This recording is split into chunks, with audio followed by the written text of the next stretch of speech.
Shalom, sidang jemaat yang terkasih. Di hari Kamis ini kembali kita belajar kebenaran firman Tuhan yang terambil dari kitab Kisah Para Rasul. Temanya adalah dihambat makin merambat, dihadang makin berkembang.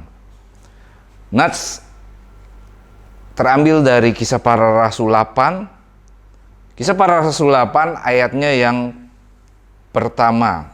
Berbunyi demikian.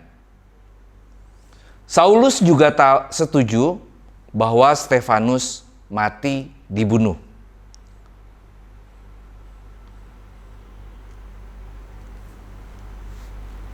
Di mata Allah dan juga gereja Tuhan, kematian Stefanus bukanlah kekalahan.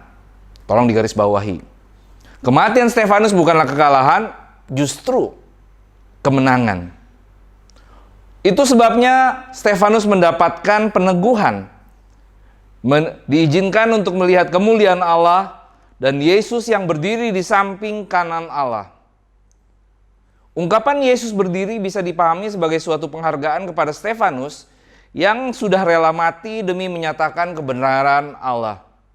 Menghadapi kematiannya, Stefanus menunjukkan kebesaran hati seperti yang diperlihatkan oleh Tuhannya, yaitu mengampuni musuh.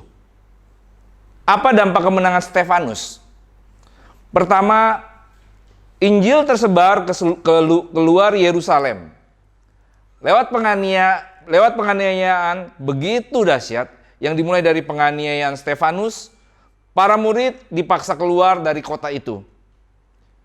Mulailah kita melihat pengabaran Injil dilakukan di luar Yerusalem. Misalnya Filipus mengabarkan Injil ke Samaria. Lalu muncullah Saulus yang kelak berganti nama menjadi Paulus. Dan dia kelak akan menjadi rasul Allah yang khusus, yaitu rasul bagi bangsa-bangsa non-Jew atau non-Yahudi. Memang Saulus saat itu adalah penganiaya umat.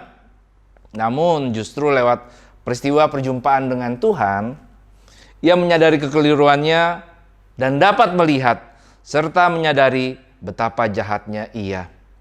Pertobatan Saulus jelas-jelas merupakan anugerah Allah yang berdampak dahsyat bagi perkembangan gereja dan Injil Kristus di kemudian hari.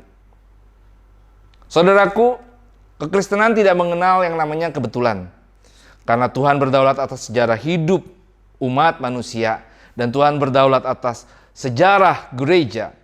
Maka ketika gereja dianiaya, ingatlah bahwa justru akan membuat gereja makin merambat dan makin berkembang.